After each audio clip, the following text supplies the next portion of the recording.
Hey, hello everybody, and welcome to a brand new episode of All Queued Up, your review podcast tied to streaming services like Netflix, HBO Max, Disney Plus, etc., etc., etc. I'm your host, Greg Dates, and with me always is Maya Don Fisher. How's your week been? How's your Christmas?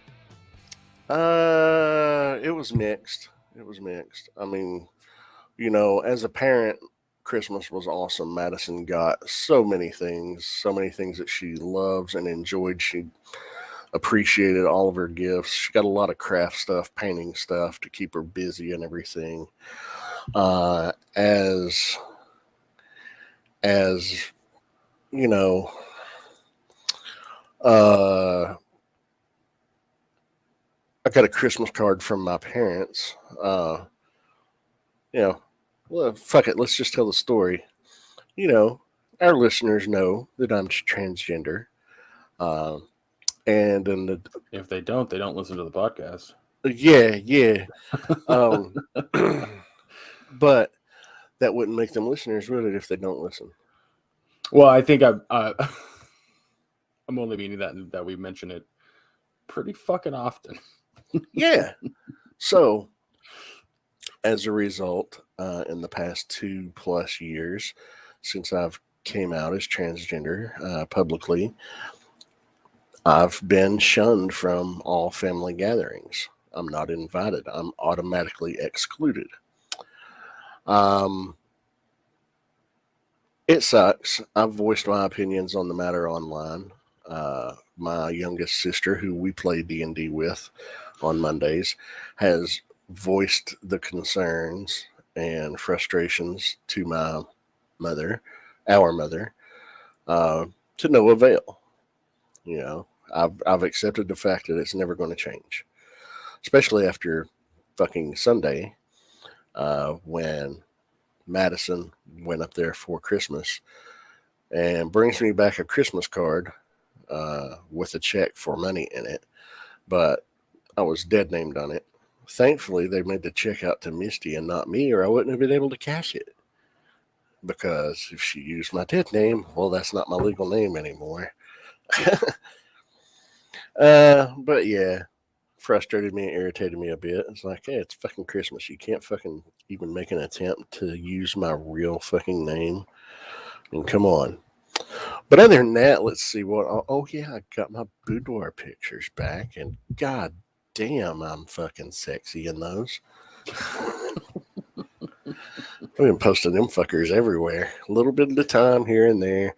Threw them all in a folder on Facebook. It's like, let's throw a couple up on Twitter. Let's throw a couple up on fucking TikTok. Let's throw a couple up on Instagram. Just every couple of days, throwing one or two up. Yeah. I'm sorry, I look fucking good, and as much as those pictures cost, fuck yeah, I'm going to post the shit out of them and let people see them and enjoy them. But Funny. uh, but yeah, my friend um, has been staying with us a few nights, and she was because right now she can't be left alone. She needs to have somebody with her at all times because of what she's been going through mentally. So she was staying with a family member, but the family member's cousin got angry and upset Christmas morning. 8 o'clock Christmas morning, she messages me and says, "Can Misty come and get me?" And I was like, "Well, she's working because Misty actually worked Christmas Day." Um, but long story short, she got her, and she got down here, and she's been with us since. She spent Christmas with us and has been here with us because I don't want somebody to go through the holidays alone that has no business going through the holidays alone, especially when their mental state is what it is. And Yeah. she's a great person. Uh, but yeah, I'm happy that she spent it with us. And then Tuesday night, last night we had D&D right at the end of this part of the campaign, because the campaign split up into two parts, and I wasn't sure if we were going to be able to finish or not. We got close, but you guys took a path that I wasn't anticipating, which happens like 9 times out of fucking 10. Plan for scenario A, B, and C, and you guys choose scenario D or option E or path F. It's like, You fuck, I always didn't anticipate that, always and be prepared, because I can't tell you how many stories I see of DMs being like, my players, like, I needed them to do this or this or this, but then they just fucking did this and just ruined everything I had planned. see, that's what I like about a pre-written module, like we're running, because there are a lot of options if you choose to go this route, or this route, or if you get just flat out dead stuck. I can kind of guide you along with an NPC like I did last night a little bit. But well, you also had us, like, I don't know, was there a question we were supposed to ask Simon that we didn't? Because you kept doing like, oh, he's not done making the breakfast, and I know what you're doing there. That's our indicator. We gotta still. There's more questions, more information we could get out of it. It was basically, trying to get you to ask about the spirit of the wife, the deceased wife, because her tomb was there, and you could actually find her name inscribed on the tomb, and you could have actually uttered or said her name aloud and been transported immediately to the steering room where you guys ended up. Simon knows that? Simon knows a lot. Loose lips. It's gonna sink this ship now. But yeah. So that was a lot of fun, A lot of things when you're playing Dungeons and Dragons as a DM, a lot of things is, you can plan for so much, but you're reacting to the player decisions and choices, and, trying to weave it together based on those decisions. And it's harder than people think, but it's a lot of fun. Yeah, I mean, it's the fact that we killed that character in 2 hits, so fucking funny. Well, you got a surprise round on her, and then you hit her and did over 50% damage of her health. Yeah, I was gonna say it was like 40. It was almost 40. No. I'll take that back. She had 90 hit points. You hit her for, was it 39 or 49? Like 39. Okay, so she had 51 left. And then Mark hit her, and he hit her for like 40 something. And then his follow-up attack took her out. Yeah, so he did the majority of the damage for sure, but she was hilarious because you were like, what the fuck, guys? It's just like, oh, here's your morning meal. We're here to report. Fuck you. Bang, you're dead.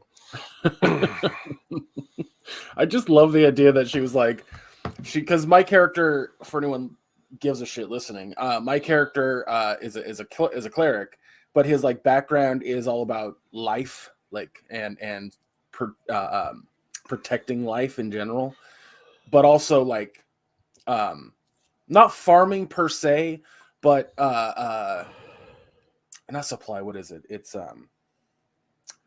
providing, right? Yeah. So I chose like as my symbol a cornucopia full of fruit. Well, because that's so ingrained in Gary's consciousness that when he uses spiritual weapon, it just looks like a giant cornucopia. So she just gets whacked with a giant fucking spiritual cornucopia, turns around, goes, the fuck? And Mark goes, dum, dum, dum, like, and she's dead. It fucking cracks me up, because that's in my mind when I am doing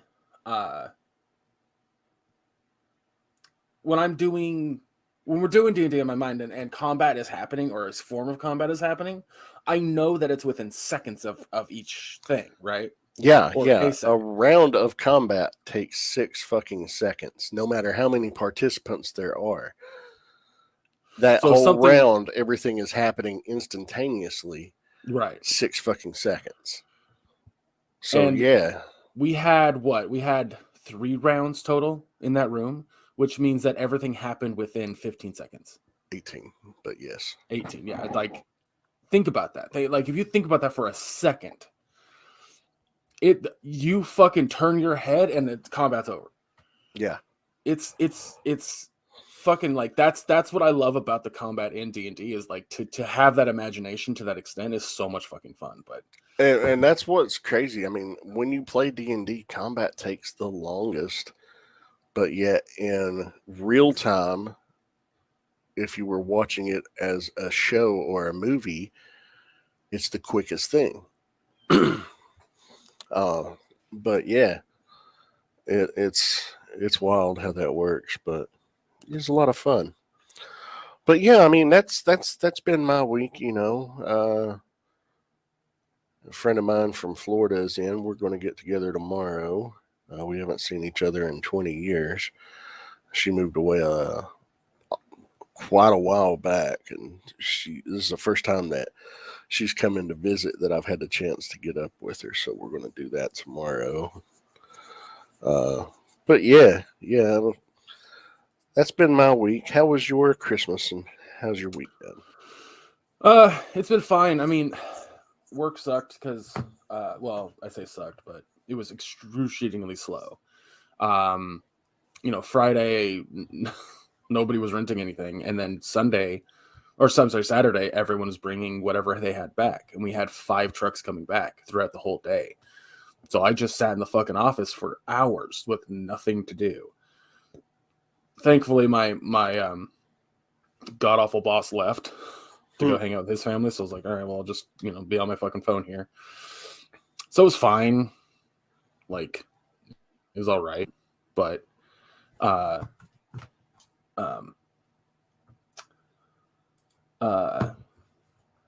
And then Sunday, so this was funny. I'm trying to start up Uber because not only do we need the extra cash, but like, it's a good way for me to get out of this fucking terrible job. And I say terrible only because of my boss. Like, honestly, the job itself ain't that hard. But it's like... The job itself's cake. I wouldn't call it cake. It's still annoying-ass customer service. It's still frustrating customer service where, like, one of the important things you have to keep in mind about U-Haul is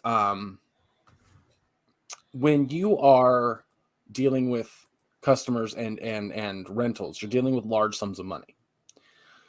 So one of the things I get all the fucking time is that we have to estimate mileage at 100 because it's based on your charge is going to be based on how far you drove it. Yeah. Which means that your deposit is going to be close to $200. At least that's how our company does it. Because again, we're a dealer, not a supplier. Suppliers are actually U-Haul centers. We're just a dealer. We get a commission for every rental. I say we, Steve gets commission. Anyway, when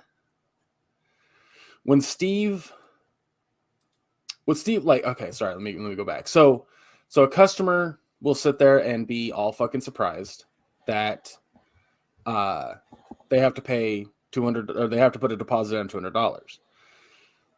That conversation gets real fucking annoying on a daily basis. Oh, and, yeah.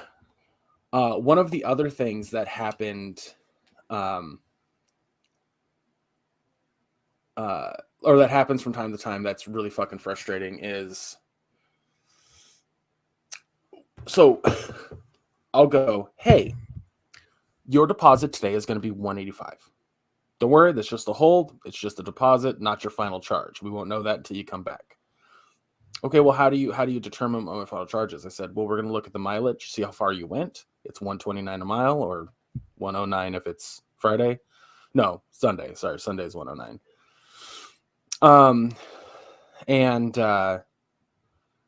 And then if your gas is correct, you won't get an extra charge. I'll show you that on the contract. And I specifically say contract because it is a contract. Yeah. I put the contract on the table. We're going to go over your contract real quick. And I circle hour like, or no, I circled their return time, right? As I make sure I ask them, I say, what time are you trying to return this? You have a 24-hour span before you get charged an extra day. I think, tomorrow at 8 a.m. Okay, cool. 8 a.m. And I go, here's our number. If you think you're going to be late, give us a call. Okay. Okay. Here's your mileage and your gas. That's where those are. Make sure those are correct. Come back in if not, because if they're not correct, you could get charged extra and not know it.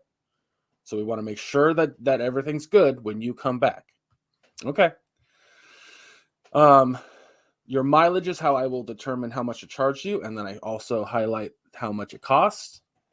And I say, and if the gas gauge isn't exactly where it is right now, like let's say it's half a tank, I go, if you got to bring it back at half a tank, or it's $6 a gallon, which can get real fucking pricey real quick, because the way that U-Haul system does it is it does it on, there's like between each fourth of a tank, there's 3 ticks within there, and between 2 ticks is about 3 gallons. Okay. And I can't make that adjustment like any like I have to pick one of those spots. Yeah. So then I go, okay, here's your card information, and then this right here is all of your responsibilities with the truck, including the insurance you got or the insurance you didn't get, and to bring back the cab and the back clean. You don't have to worry about the exterior, just the interior of the truck, so that way you don't get hit with a $25 charge. Yeah. So many people don't fucking pay attention to that. No, of course they don't. They're probably looking at their phone when you're telling them half of them. Oh, I there's been a couple of that, and I'm like, all right, it's your fault. And there was a guy that a while back. This was Friday. This was on Friday afternoon. He brought back a truck. It was a 15-footer, or was it a 20-footer? It doesn't matter. The cab had like a bunch of water bottles in there that I had to clean up, and the back was full of dust and dirt, and I had to sweep it out. So I hit him with that $25 charge. He had an entire quarter of a tank of gas behind. It was at 3/4 when he left. It was at a half. So I had to hit him with that, which is like $60. And then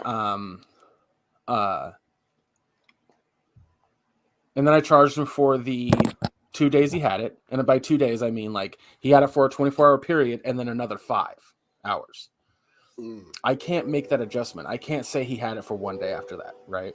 No. So I hit him with the 2 days. That's right. It was a 20-footer because it hit him for $40 or $80 on that because it's $40 a day. And then it said he went like 50 miles, which is about like another $60. So he got charged quite a bit. Yeah. I can't change it. I can't make those adjustments. Like it's U-Haul's system.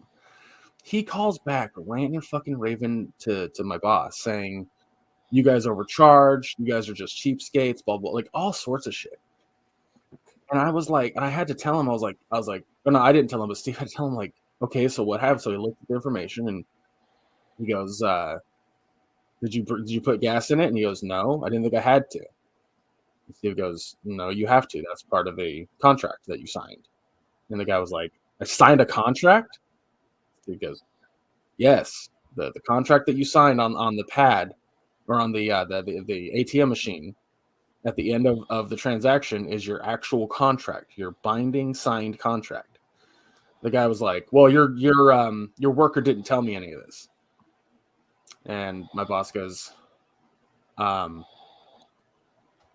whether he told you it or not, it's on the contract.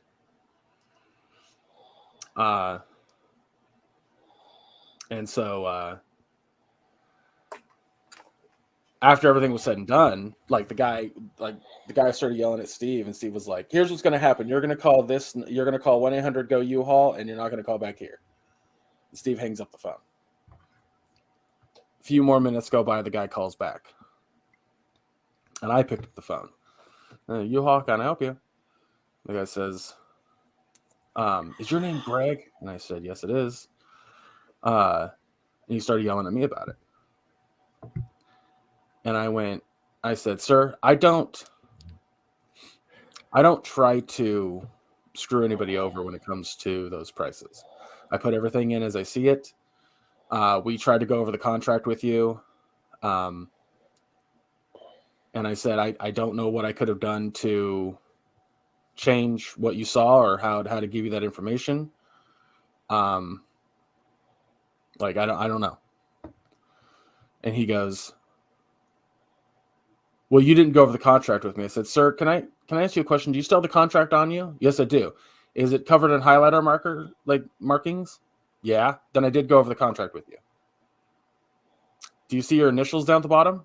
Yeah. That's because I had you sign it saying, confirming that we went over the contract. Well, still, I didn't know any of that information. I said, sir, I don't have time for this right now. I have customers here. Again, if this is something you want to dispute, contact 1-800-GO-U-Haul. Bye. I couldn't hang up the phone.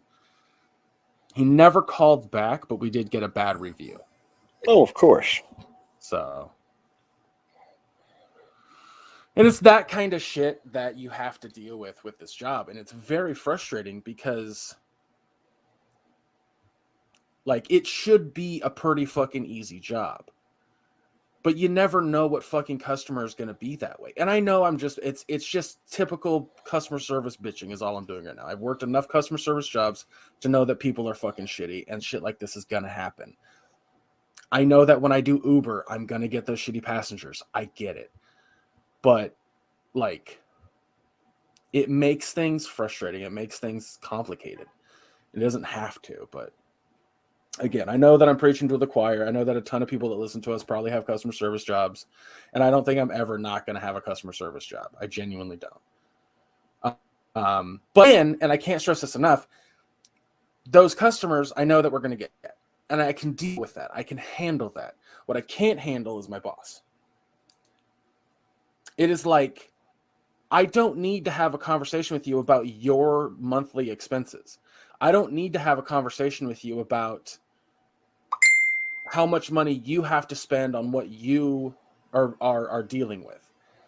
It's not fucking necessary. And it is excruciatingly frustrating to sit there and have him say, oh, there's so many expenses that come out of my pocket every month when I pay you. When I pay you, I have to pay this, and I have to pay this, and I have to. Why are you telling me? I don't fucking care.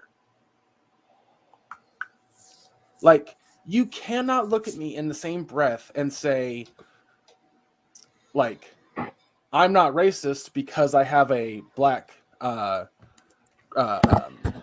son-in-law. And then like 5 minutes later, talk about how 80% of theft is all black people. Yeah. Like, what the fuck? It's just ridiculous. Like, there's information that I need. There's information that I don't. This man doesn't shut the fuck up. And then when I go to tell him a story, or I go to tell him an anecdote, he interrupts me halfway through and then just completely loses interest. And I'm like, I don't want to fucking work for you. You know, he constantly goes, people these days just don't want to work. I'm like, no, they don't want to work for you. They don't want to work for people like you. They don't want to work for fucking boomers who don't understand that people need a living fucking wage. Exactly. They're tired of being exploited. Like, he bitches that people want more money. Like, there was a woman that he interviewed over the phone, or had like a pseudo phone interview. And she said, how much are you paying? And he said $15 an hour, which is minimum wage in California. Mm-hmm. It's going to go up to $15.50 at the beginning of the year. But, and she's like, nah, not enough. Bye. And hangs up the phone, which is her fucking right to do so. Yeah. He's like, you're not going to find anybody paying more than $15 an hour. And I'm like, you are, but you're not willing to pay that because of how much money this place makes. It does not make enough. It sure doesn't. He's in the hole every week. And I know what's going to happen. I know what the fuck is going to happen. He's going to have to fucking shut down the place. The man just turned 76. And he doesn't want to retire because he's legitimately afraid that he'll just be like, he'll become lazy and just die. So, like, it's just, I can't do it anymore. Like, I have my own mental instabilities to deal with. I can't deal with my fucking bosses. Yeah. Like, it's too much. But sorry, everybody listening to the podcast. You had to go through a therapy session with me. I apologize. It happens. It's just infuriating, man. Like, that's why I want to do Uber so bad, because, well, I mean, we'd have a fucking vehicle, but I just don't want to fucking deal with that anymore. No, I don't blame you. And if you can get the Uber gig going, you won't have to deal with that much longer. Mm-hmm. And that's the great thing. Yeah. The downside though is the hours I would have to put in. Yeah. But you know, at least I'd have somewhat of freedom. And then there was the whole thing, like, on Christmas, by the way, we contacted my my little brother, and he's found a place in Texas. Here's the thing. We probably won't be moving to Texas until March. So one of the big aspects of this place that he's getting is that the roof is old, so he has to repair. There has to be repair done to the roof. Yeah. There's something else he said that needs to be repaired, but there needs to be work done on the place, and then he has to move there first before moving us there. So by the time everything is said and done, it'll be March. End of March, by the way. So I don't know. We'll see what happens, but I think what I'm also going to try to do while I'm Ubering is look for remote jobs. So that way I can still have occupation when I move there. But yeah, outside of that, Christmas was fine. I did get a little irritated with my dad because I don't know what it was about Christmas Day, but he was having a really hard time like communicating to me. So he had talked to Josh the night before about the fact that he got rid of a couch in his house and that they were going to put a table in the middle of the living room, and they wanted us to bring chairs because they didn't think they had enough, right? Or enough comfortable chairs, I should say. Mm-hmm.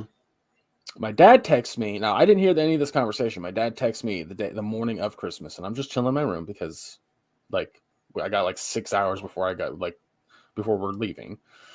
I've taken my shower. I'm ready to go. But, you know, I'm just chilling. Yeah. I'm playing a video game. I don't remember what I was playing, but I get a text message from him that says, we need to grab the chairs out of the garage. And I was like, why? It's fucking cold as hell outside, and those are lawn chairs. And he says, because Josh said we need to bring chairs. And I'm like, why? Like, I don't understand why we're bringing chairs. How many people are coming?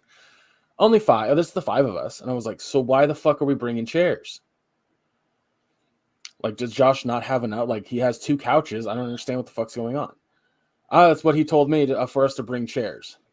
And I went, okay, what chairs? The fucking fold-out lawn chairs? Because those sit hella low to the ground. And he was like, no, the chairs that we have in the garage. And I'm like, again, the lawn chairs. What are the chairs we have in the fucking garage? So I'm getting increasingly more irritated because I feel like there's a whole chunk of information I'm not getting, which is accurate. There was a whole piece I was not getting. Like Josh getting rid of the other fucking couch. So we go out to the garage, and again I'm getting more frustrated because I can't guarantee that I'm not getting information, but it feels like it, right? Yeah. So we go look at the fold-out chairs, And Dad he comes out. I go out to the garage and I start to grab the fold out chairs from the storage unit. He comes out and he's like, well, we have my walker here, because he has like a sit down walker. Mm-hmm. And he goes, so we have this. And I was like, okay, that's it. He goes, those chairs over there. And I'm like, those 2 chairs that fold out that sit about a foot to the fucking ground and I can't fit in and Mom won't be able to sit in because it'll hurt. Those 2? Oh, what about the fold out chairs? I was like, those also sit low to the ground? And he goes, I thought we had like desk chairs. I was like, since when did we have fucking desk chairs in this house? And he goes, I don't know. That's what I thought we had. And I went, and I said, this is why you need to fucking communicate to me. This is why you need to actually talk to me about what's going on instead of just making an assumption. And he gets all, he's like, why are you fucking getting so angry with me? And I'm like, fuck, I'm not going. And he says, he starts screaming at me about me overreacting or whatever. I was like, no. So I just stopped talking, just entirely stopped talking. And, cause again, he was just screaming at me.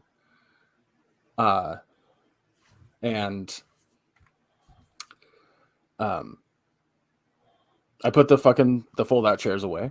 He goes and heads back inside with his walker.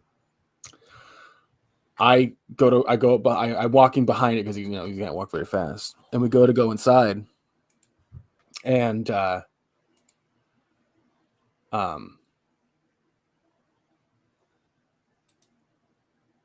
that's right. So he's standing at the door, and I come around the corner, and he's just staring at me. I swear to God, he's just staring at me with like an angry grin. And I go, what the fuck do you want?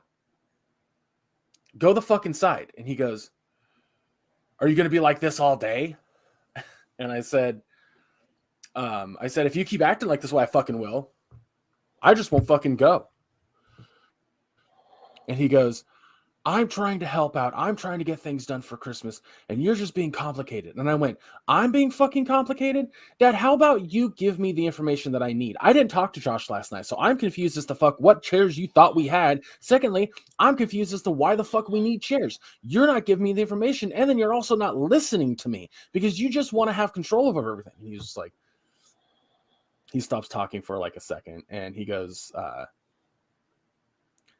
he says, all Josh said to me was that we don't have certain chairs because he got rid of a couch. And I went, that's the first time I'm hearing you say the words, he got rid of a couch. And he goes, I didn't say that. And I went, no. He goes, okay. And I said, and then the second thing, Dad, is I don't, what chairs did you think we had? And he goes, you know those fold-out chairs that you can like kind of use as like what did he say? He said like metal fold-out chairs like they use in wrestling. He didn't say that, but that's what I don't remember the words he used. And I said, Dad, we've never had those. Where did you think we had those? And he goes, I don't know. I thought we had them. I went, okay. He goes, I guess we don't have any chairs to bring. I was like, we don't have any chairs to bring. We don't. And he goes, and I said, I go, so why did you promise Josh that we did? He goes, I thought we had them. And I was like, but you didn't talk to me. You didn't have a conversation with me. You didn't bring me into the fold. You didn't have Josh contact me. So what the fuck? And he goes, yeah, I should have had Josh contact you. I was like, no, I should have contacted Josh. But I didn't think we needed to bring anything. So that's that. I said, how are we getting there as well?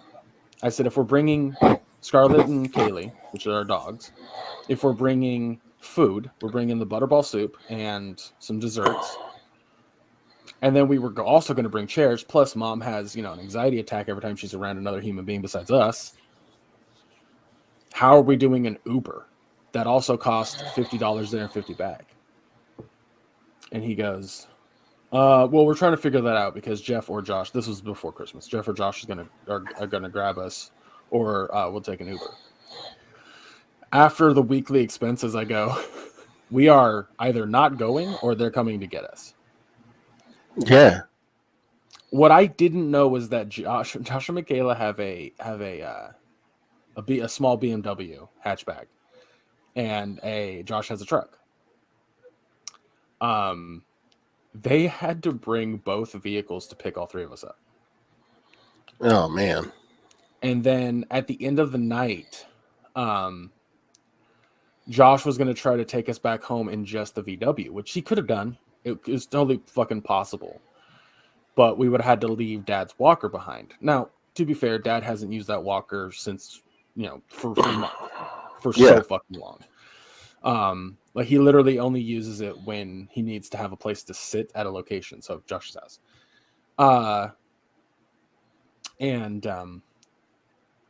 So we were trying to tell him, like, we'll just leave it here. Just, when the time comes, when the situation's right and you need to come to Elk Grove or some shit, just bring it.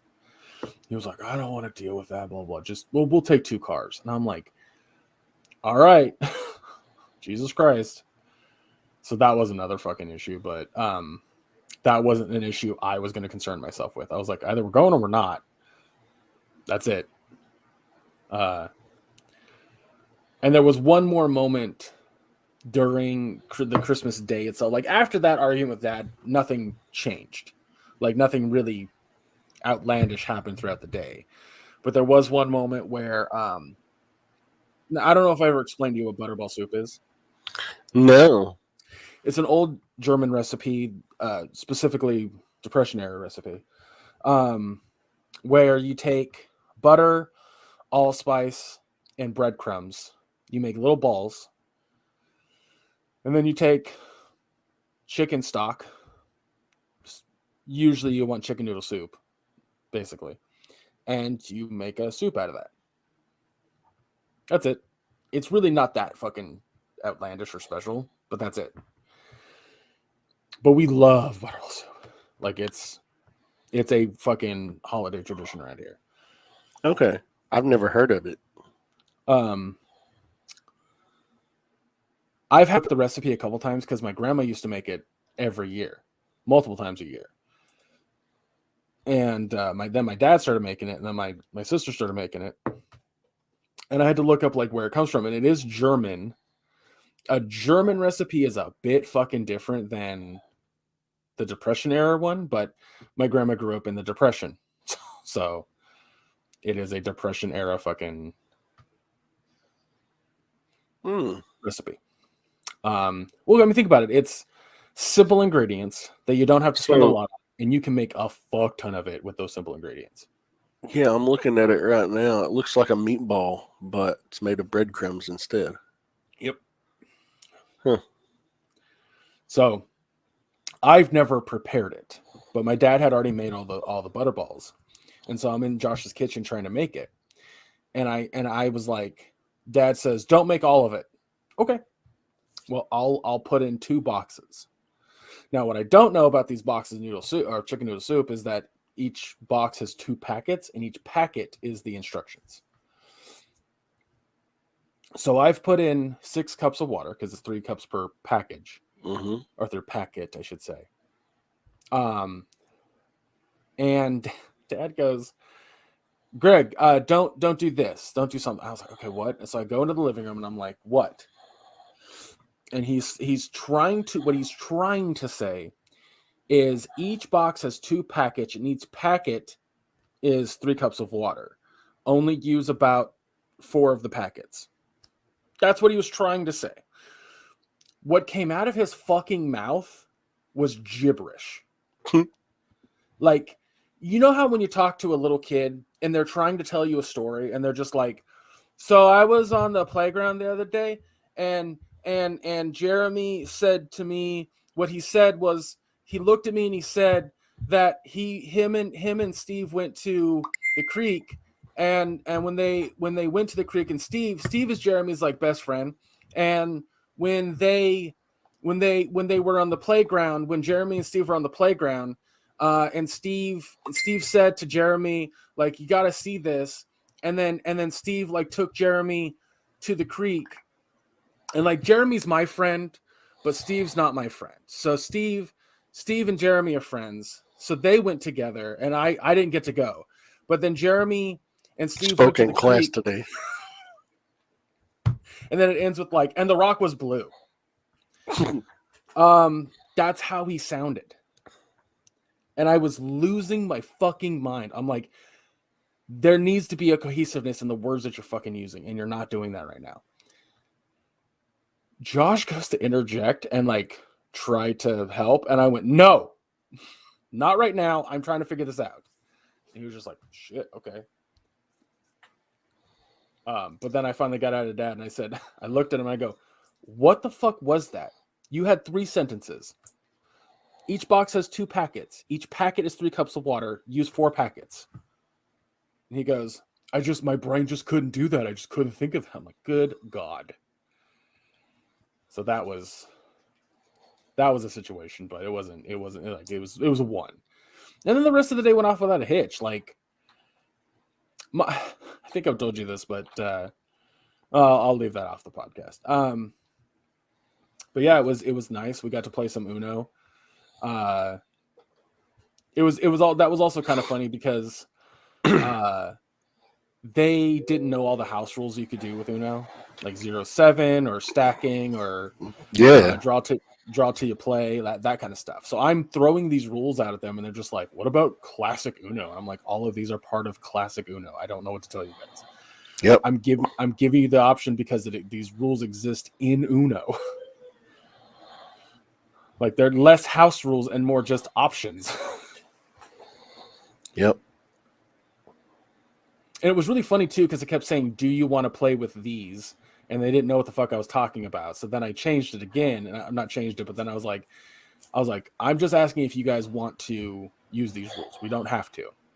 I've just never heard of them. And I'm like, I get not ever hearing of the 0-7 rule, but have you never heard of the stacking rule? That threw me. I was like, what? So, but after we started playing and everyone kind of got the hang of it, then we did stacking, and it was fun. It was a good time. But hell yeah. Yeah, that's about it. And then, the rest of the week, was basic and typical. It's been a good chunk of Monday just watching what we're going to review here in a second, which is my segue, babe. Oh, that's the other thing I want to bring up before the segue. That would have been a good segue. Did you know that today is Stanley's 100th birthday? Do what now? Did you know today is Stanley's 100th birthday? Oh, Stan Lee? Yep.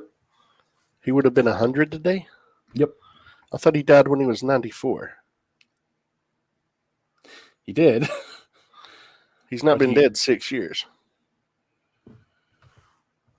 Hold on. I'm seeing so many people tweet that out. People are fucking stupid. That's true, but I don't see that fucking many people being that stupid. I do. Yeah, he was born in 1922. Okay. I thought he was 94 when he died. He died in 2018, so that would have been 4 years ago. He was 96. Or just about to turn 96. Yeah, people aren't as stupid as you thought.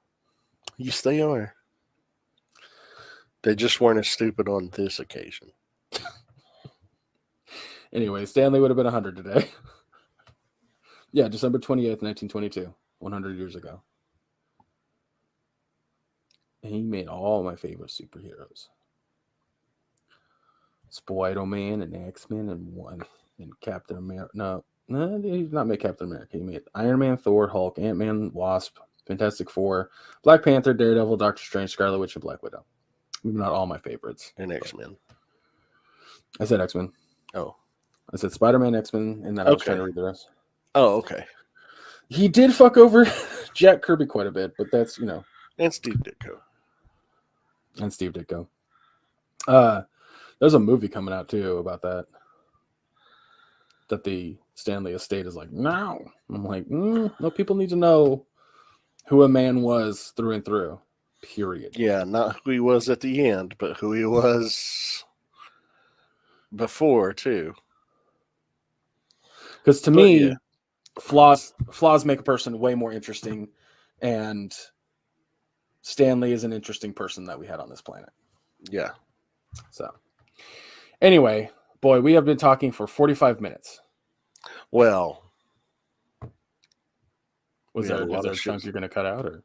No, I was saying we had a lot of shit to talk about. You particularly had more shit to talk about than I did, but that's okay. I don't know about that. I started talking at 25 minutes. So. No, sooner than that. We'll go back and fucking find it then. Anyway, let's go I thought talk it was about 18. But yeah. No, I swear to God, I looked at the clock when I started talking about my job, and it was like, look, here's the thing, folks. Maya and I use this podcast as a sort of a therapy tool. That too. And I also have a regular therapist, but still. This is every week. My regular therapist is once a month. Right. I use it as a therapy tool in that I get to do something pseudo creative.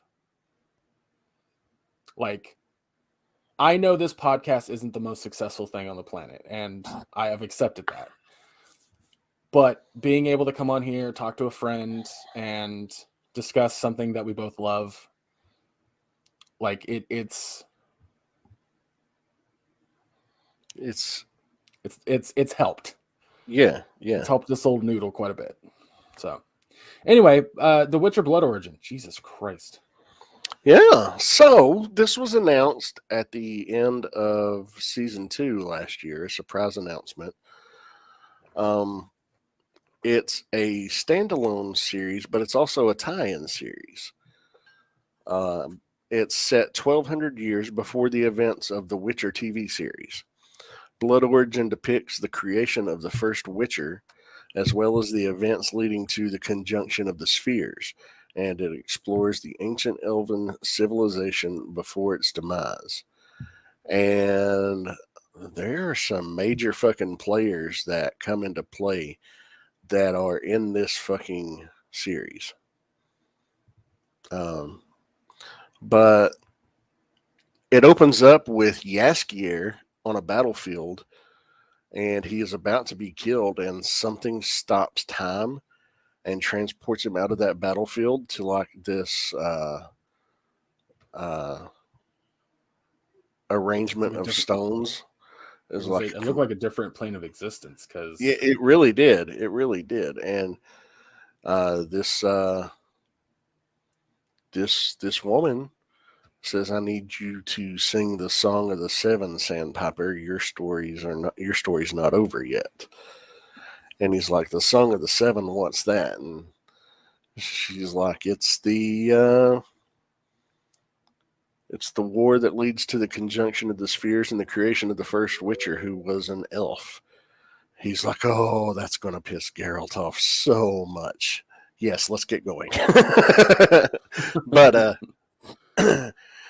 and it focuses, and it's just the seven are the Lark, which is Alea, a warrior of the Queen's Guard who leaves to become a traveling musician. There's Fjall Stoneheart. Was it Stoneheart? You're asking the guy that can't remember names, so. He was a warrior of the Dog Clan, who were basically sworn to protect the king of Zentrea. But he's cast out and shunned because he was caught fucking the king's sister, the princess.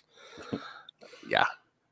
It was the they were in that jail. Him and that the woman you're about to talk about. It's like fucking the princess. I was like, oh, okay. Yeah. Say it like that. yeah. But Merwin is the princess. Then we have let's see. There's Sindril and Zakari. They are a celestial pair of. They're celestial twins. They shared an adoptive mother. Then there was Callan, also known as Brother Death, and then Meldoff, the dwarf, who was delightful. Yeah, she was lots of fun. Yeah, I liked her a lot. And then She came off as like a dwarf barbarian. That's Yeah. another thing about this show, and I'm just gonna say it out now because it's just on my mind. As the show started, and the first 3 episodes were going through and introducing these new characters, and they were getting together and all this kind of stuff, I kept thinking this feels like a fucking D&D campaign. It really does. Each character had their class and Mm-hmm. and their race, and I was like, or sorry, species. We got to change that dialogue. And I was just like, this is the Witcher D&D. This is the Witcher tabletop game that they want to make. Yeah. Oh, there was also Sion. She was the last member of a nomadic tribe, the Ghost Tribe, that was on a mission to retrieve a blade that was stolen from her people. But we see Aridin as a captain of the guard for the king, and then later on the empire, because there's a coup. Because there's always a coup. But to see Aridin back in the early days, you see like his lust for power. Aridin's a huge fucking deal. Aridin becomes the leader of the Wild Hunt. If you remember back in season 2, when Geralt and Yennefer and Ciri in that last episode, when they're transported to that other plane of existence, another world, that's when Geralt sees the Wild Hunt for the first time. Aridin's a major player in the games, especially The Witcher 3. He's like the main protagonist. Avallac'h is also a huge deal in The Witcher 3. Wouldn't the main protagonist be Geralt? Antagonist, I mean. Sorry. Okay. I was like, that doesn't make any sense. sorry. I meant main antagonist. Yes. And Avallac'h's also a major player in The Witcher 3. And of course, we see a young Ithleen, which is Ciri's ancestor, who is also responsible for the prophecy that prophesizes Ciri. So we see a lot of this stuff that isn't necessarily from the books or the games themselves, but tie into those things because they are existing characters, but this is its own made for the Netflix series continuity. So it's its own thing. And I really enjoyed it a lot. I thought it was fascinating. We had 4 episodes. They're about an hour long each. The first one's called The Ballads, Brawlers, and Bloodied Blades. And that essentially puts it's a tavern brawl puts Alea on a collision course with destiny. Emotions get the best of Fionn after a close call, and a royal betrayal leads to bloodshed. That's the simplest premise. Yeah. I was going to read it from Wikipedia, but I shit you not, Wikipedia has like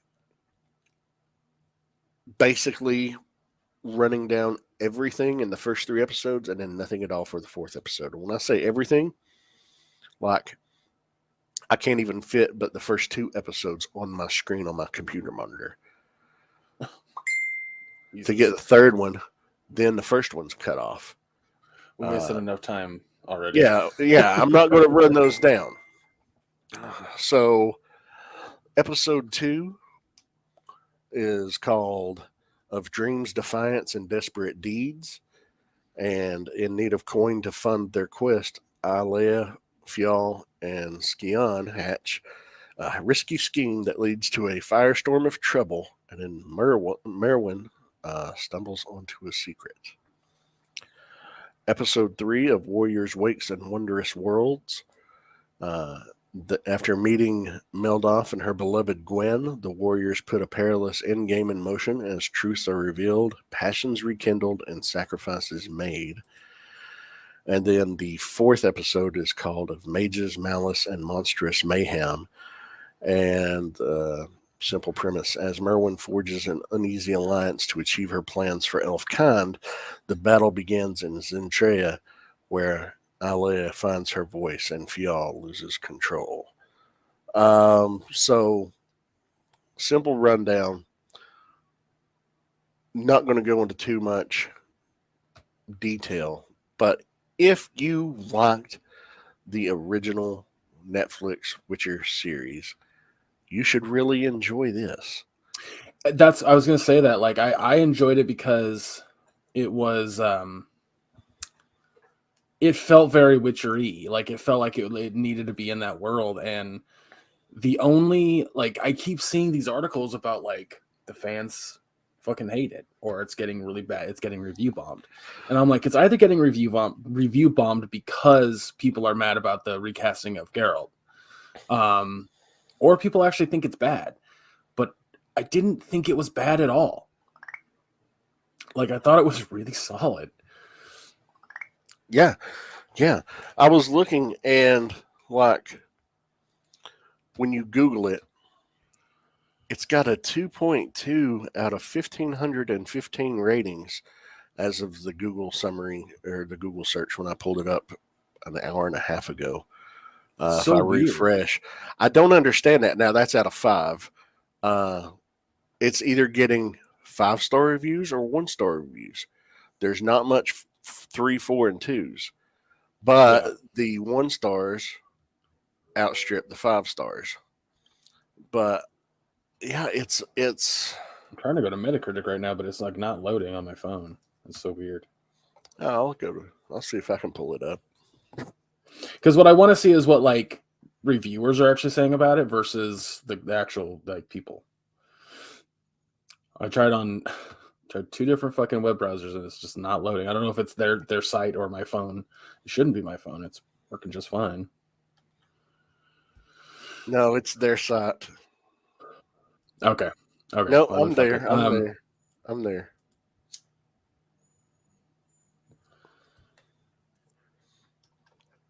I am there, and I'm putting in The Witcher.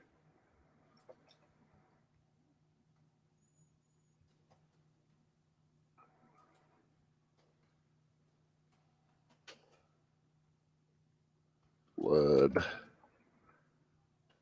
Origin. So, pulling it up on Metacritic here. It's taking a moment to load. I don't know why.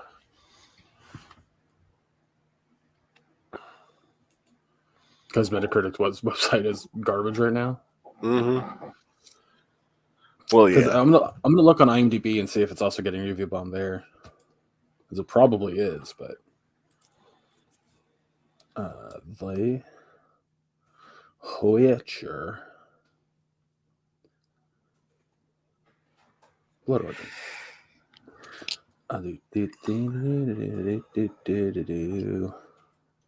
Yeah, 4 out of 10. Let's see. Wow. People, wow, that is a wild fucking review.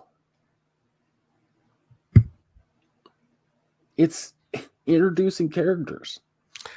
Introducing important characters in the lore. Introducing the first version of a Witcher and how the Trial of Grasses has evolved, what stayed the same and what's evolved from it. Introducing key locations like Zentrea, which becomes Sintra. Introducing magic to the world. Introducing the conjunction of the spheres, which is how the worlds collided and came together, similar to Crisis on Infinite Earths.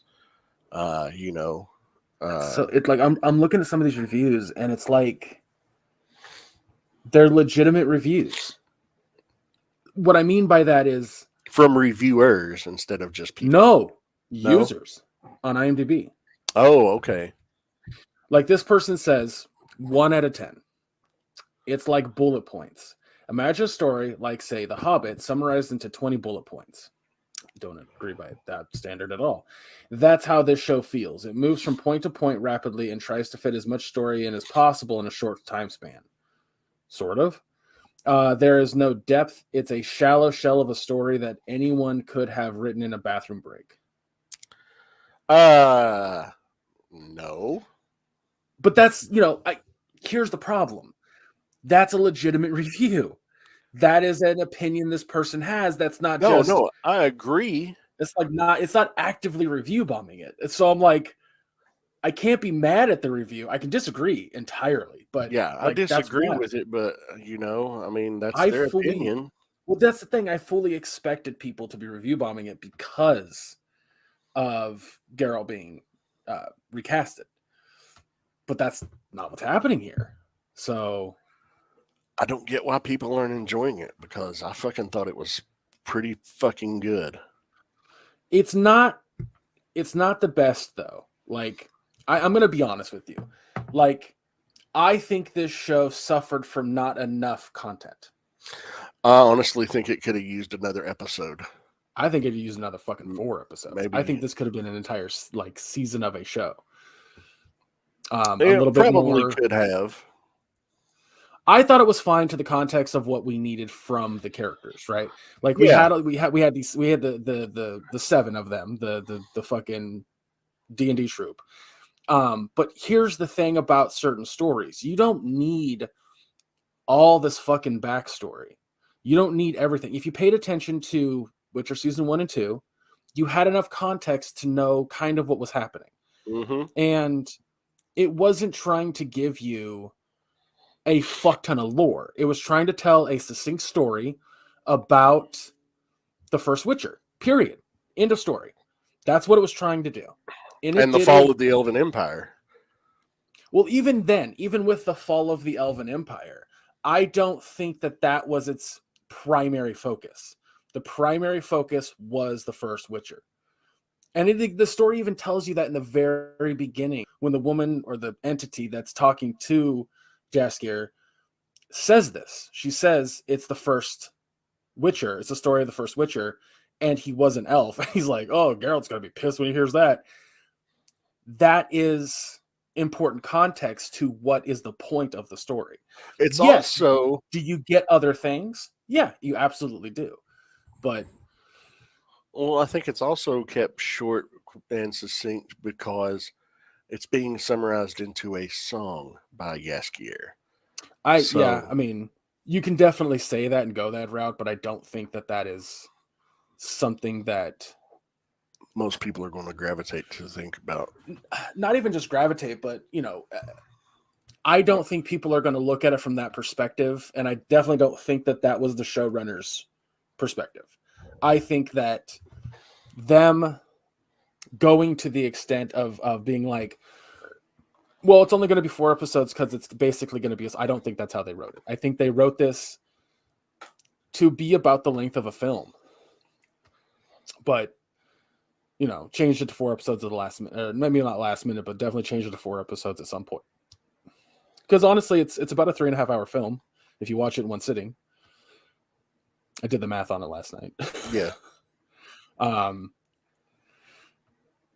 I think a lot of people... Because here's the thing about The Witcher. There's multiple books, which take a while to read. Yep. There's I still need to read them. I own them. Still need to read them. There's 2 seasons of an entire show. With the 3rd season coming out within the next 6 months. And there are 3 very long video games. And excellent video games at that. Each piece of content for The Witcher takes time. Takes a lot of time. This is the first piece of content we've had for The Witcher that is short and succinct. This is true. So maybe people wanted more content out of this. And it is a criticism I will have of the show. I think it's a good criticism to have of the show. If you're going to introduce multiple characters, maybe have them fleshed out a little bit more. Do I think it's important to the story? No. These characters aren't meant to be revisited. They're meant to be in and out, one and done. I don't want to say that this, Is this a complaint people had about Rogue One? We didn't know the backstory of every single character in that group, but everyone fucking loves that movie. Yeah. So why is this a legit complaint people are having about this show? So I don't know. That's just... I thought it was fun. I thought it was a nice jaunt to the history of... What's the world that this exists in? What's the name of it? Well, it's the Elven world, which was shit.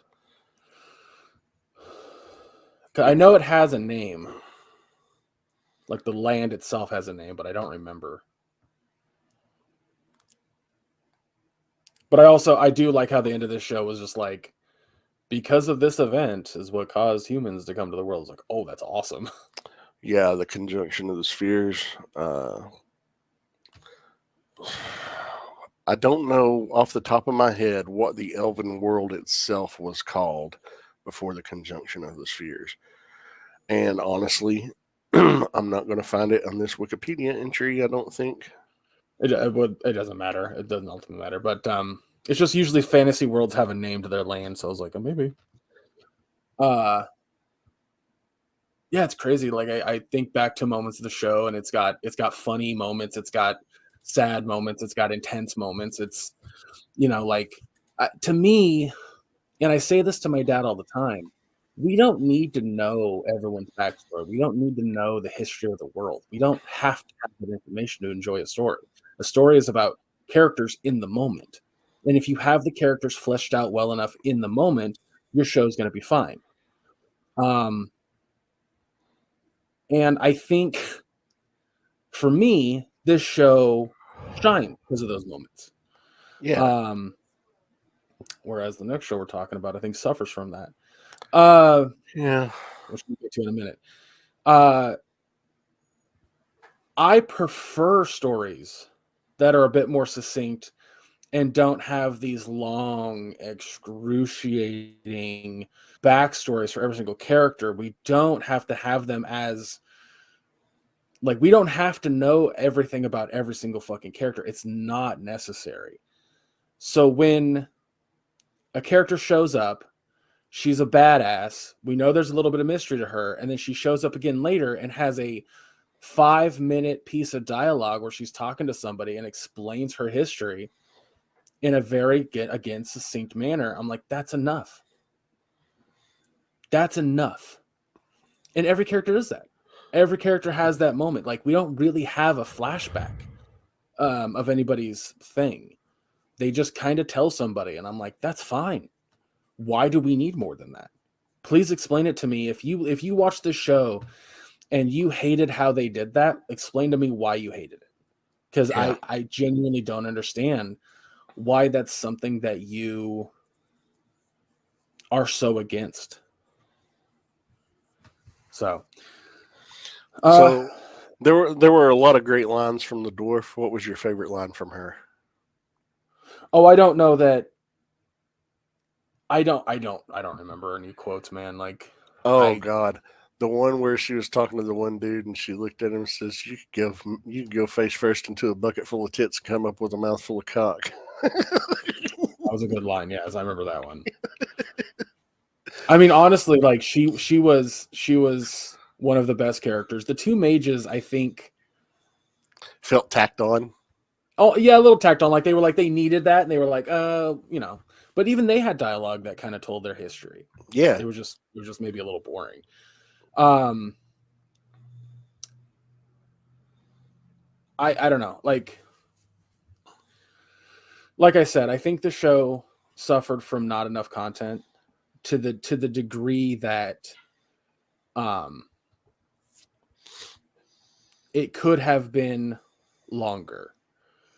Like when the mages, like, I feel like the fucking villain that was taken out very quickly had more screen time, or had more, like, in-depth time than the two mages. Oh, Balor, yeah, thank you. Yeah. Like when I don't know if it was his apprentice or just assistant, but when he killed her, I was like, his like, apprentice. I legit was like, oh my god. He fucking Thanos her ass.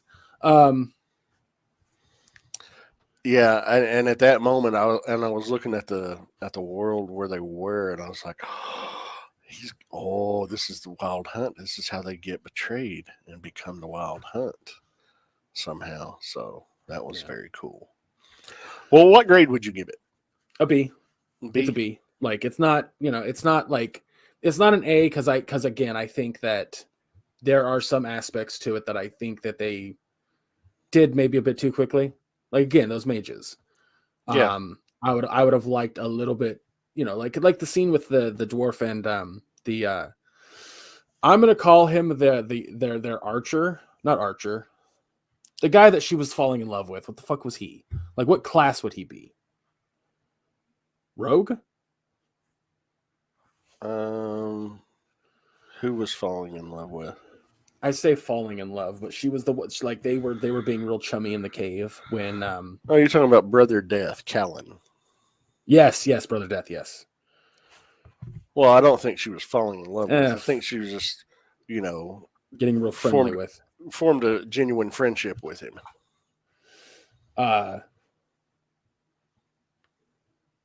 Yeah, because like they're exchanging stories, and I was like, oh, cool. And then she's asleep when he's telling his, and just, oh god. Yeah, it was great. We didn't get that with those mages. At least I don't remember us getting that. No. So I was kind of like we could have used a little bit of that. Or agree. Michelle Yeoh's character. I feel like she was skimmed over a bit much. I loved how she played double agent. Triple agent, really. Yeah, like she was fucking playing the game hard, and I was like, this is awesome. But yeah, but I think that's honestly like that's the only thing that it really suffered by is that when certain things happen to certain characters, I didn't have that emotional pool that I think maybe it could have used. Yeah, but I get you. But again, it's not totally fucking necessary. Like, they're a fucking D&D party. That's what they were. You cannot convince me otherwise. No, you're not wrong. And in a D&D party, not every character's fucking fleshed out like that. Sometimes they have a weak fucking backstory. We just move on. We tell the main fucking plot, and that's what the show did. They told the main plot. Yeah. So, yeah, it's a B.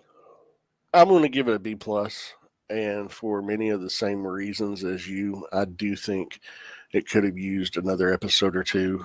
Hell, I would like to see what they could do with it if they were given full 8 episodes and fleshed things out more. But for what it was, I thought it was highly enjoyable. I thought it was a lot of fun. I thought it was stayed true to the spirit of what makes The Witcher so great. We got monsters. We got the first monster hunter. We got fucking humor. We got just grit. We got heart. We got a lot. And, we see magic coming about. The first use of fire magic, which is, a big no-no. And we see why it's a big no-no now. So, yeah, it was a lot of fun. Don't sleep on it. If you enjoyed The Witcher, you should enjoy this. And I'm not honestly, saying if you don't, that you're wrong. I'm just saying maybe re-examine it and think about, do you not like it because it doesn't have Henry Cavill in it and it's not connected to the main universe so much? Or do you not like it for other reasons? Let us know why you don't like it if you don't. Let us know why you do like it if you do. Put it in the comments below. It's not super common that Maya and I agree strongly on a show to then see the entire fucking internet hate it. Like, that's not a common thing for us. No. So this is very strange. It's a strange feeling. Yeah, because I think the last time something like this happened was probably The Rise of Skywalker. Oh no, The Last Jedi. I mean, The Last Jedi, because we both loved it. Yeah. I mean, I'd Anyway. say like Rise of Skywalker. I feel like shit. You and I didn't see eye to eye on it. No. I thought it was fun. Anyway, let's talk about Willow. Do we have to? Prisoners of Skellen, episode 6. Not great. Again. I don't know. This show is 100% our struggle watch right now. Yeah, it is a 100% struggle watch. Here is a very quick rundown. We see trolls bringing Kit and Willow, because apparently Willow was captured at the end of episode 5, even though it didn't show that he was captured. They're locked in a cage. They encounter another prisoner named Christian Slater. Allagash, who tells people that his name is Mad Mardigan, who took part in a quest to obtain the Chimerian cuirass from the vaults beneath the Troll City. While in captivity, they learn that the trolls collect prisoners. Yeah, they learn trolls collect prisoners as slaves and are servants of the crone. Allagash claims he was betrayed by Borman. Meanwhile, Allura, Dannon, and the others mount a rescue mission to infiltrate the mines disguised as trolls. Kit, Willow, and Allagash break free of their cages. After reuniting with Kit, Willow, and Allagash, the group retrieves the Chimerian cuirass from a vault. Kit also learns that her father, Mad Mardigan, went into the depths beneath the Troll City. After fighting several trolls, they reach the base of the Troll City, only to discover that Allura's spell had liquefied the ground. Kit's furious with Allura, thinking she's prevented her from reuniting with her father. Kit is sucked into the liquefied abyss while Allura tries to use her magic to free her. Meanwhile, the captive Eric meets a mysterious young woman who claims that he has the key to freeing them. Oh, my God. Yeah. This show's not good. It's not getting better. No, it's got a lot of fucking problems. What was the fucking point of using the Beach Boys as a fucking outro song? I said that too. I was like, was it because that character saw a woman? Like, was that it? Was that the entire fucking reason? It's such a weird, and it wasn't a fucking cover. Like almost every other version, it was straight up Beach Boys. I was like, what is this show right now? What the fuck are we doing? The dialogue was fucking atrocious yet again in many places. 100%. This one was exceptionally bad. Yeah. And I'm sorry, trolls just being so civilized and intelligent. It was just like, I know they're going for comedy with that. I 100% know that's supposed to be funny, but it just came off as just bad. It was cringy. It was cringy. To use the term cringy, but it was like, oh, you promised me that you were Mad Mardigan. I don't like you. As he's getting stabbed. I'm like, what the fuck is this? Like that was the coolest scene in the show when they're fighting the trolls and like one gets beheaded, and I was like, whoa, this got rad suddenly. And then there's good things in this show, but they're so buried beneath all the bad. It's the bad way outweighs the good, and the dialogue is awful. It looks fantastic. The look is wonderful. Oh yeah, it looks great. But whoever's directing this has done a terrible job. Because I will say this until I'm blue in the fucking face. You can have good actors. If you have a bad director, you will have bad actors. Yeah. Straight up. And here's the thing. It's been directed by 3 or 4 different directors at this point in 6 episodes. It's had 1, 2, 3, 4, 5, 6, 7 different writers on 6 different episodes. So yeah, it just doesn't feel like, even though there is an overarching story and it is connected, it doesn't feel like the tone varies from episode to episode. Yeah, it varies. It not only varies significantly, but it feels like it has left us behind, which is a weird thing because it's taking its sweet ass time at the same time to get anywhere. I fucking like Warwick Davis, absolute legend, right? Yeah. Awful in the show. Fucking awful in the show. His lines are terrible. His acting is terrible. Like, the titular character is, I hate him the most. I cannot stand him. Genuinely. which is awful. Why? Yeah. I don't know if you agree with me on that. Dude. He's not. It's just there's so much bad with this show. It's disappointing because, like, it's disappointing for you because, again, and I can't stress this enough, like, I probably wouldn't have watched this show if we were not reviewing it. Because I didn't grow up with Willow. I know that I saw it, but it didn't stick at all. So I don't have nostalgia for the show. But for people who have nostalgia for the show, I can't imagine how disappointing the show is. And it's such a letdown. It really is. I had such high hopes for this show. This is one of the things that I was looking forward to with great anticipation and great excitement since I saw the first trailer, and the first trailer made it look amazing. I like reminded you when it was coming out, and you were like, "We're absolutely watching that." I was like, "Oh, I know. I'm adding it to the list." And it's like regrets. Yeah, it's. There's 2 episodes left, and we're going to cover them, but we're not going to be happy about it. I mean, this episode gets a D. It wasn't good. Oh yeah, no, 100%. It's. I wholeheartedly agree with the D. It's not an F because it's not like completely unwatchable. No, but it skirts that fucking line. It's watchable once, but that's it. And you did get a couple of nice little things sprinkled in through the crap, but it's just getting bad. It's getting worse. It's not getting better. It's getting worse. Yeah, it's disappointing and frustrating, and I don't understand some of the fucking creative choices they've made either. Like, a lot of things don't make sense with how they've structured them. No. And you don't want this kind of show to be bad because the world that they've created, that George Lucas created when he made the first one, could have so much potential. Yeah. But, like, and I know this show is not getting views. Like, I doubt there'll be a season 2. I don't foresee a season 2. And if there is a season 2, I don't see how. Yeah. But yeah, you can only roll so much glitter on a turd. At the end of the day, it's still a fucking turd.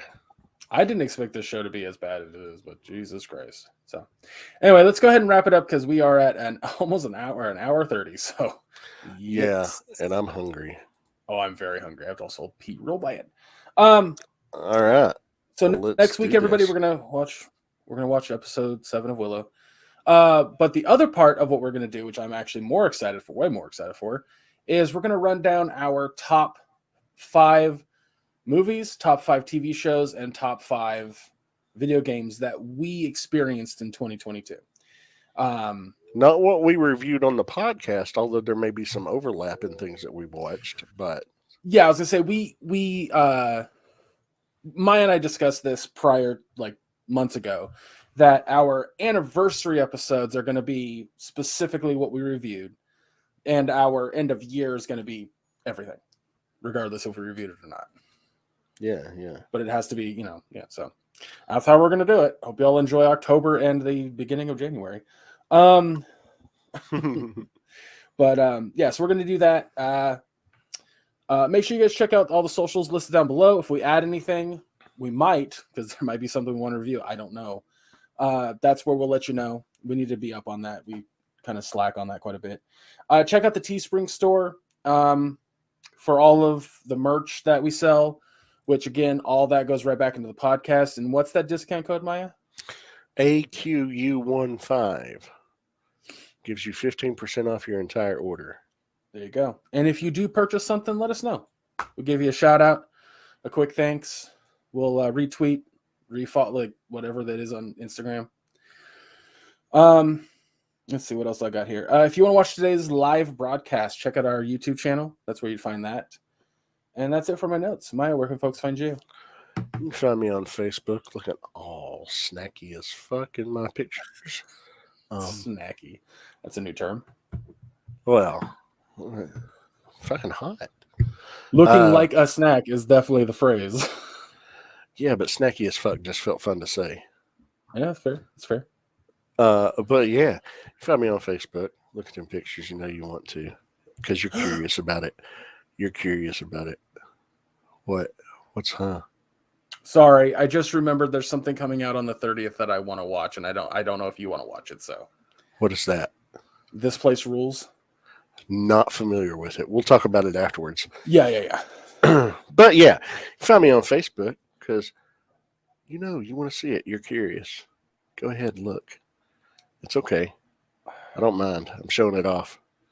You can also find me on Twitter and Instagram. Link to my Facebook pages where you can see them there. But Facebook's where they're all at. But yeah, other than that, I'm not doing anything else. Greg, where can people find you? You can find me under Chubruck Geek on all social medias. I post a lot of content on my Twitter channel or page, I should say. I uploaded 3 videos to my YouTube channel, which are just it's a compilation of a bunch of the funniest and best clips of 2022 of me playing different video games throughout the year. A lot of good content over there. Just Chubruck Geek. It's easy to find. But that's it, guys. Willow episode 7, our best of the year. We might add something. I'll talk to Maya about it, but we got to get out of here because I'm gonna piss my pants. Thank you so much for listening. Remember, fuck the GOP, fuck the NRA. Help and donate where you can. People are hurting. Always help as best you can. It's important. Be a good person. Greg's bladder's hurting right now. Oh yeah. See you next week. End the podcast, Maya. Take care, everybody.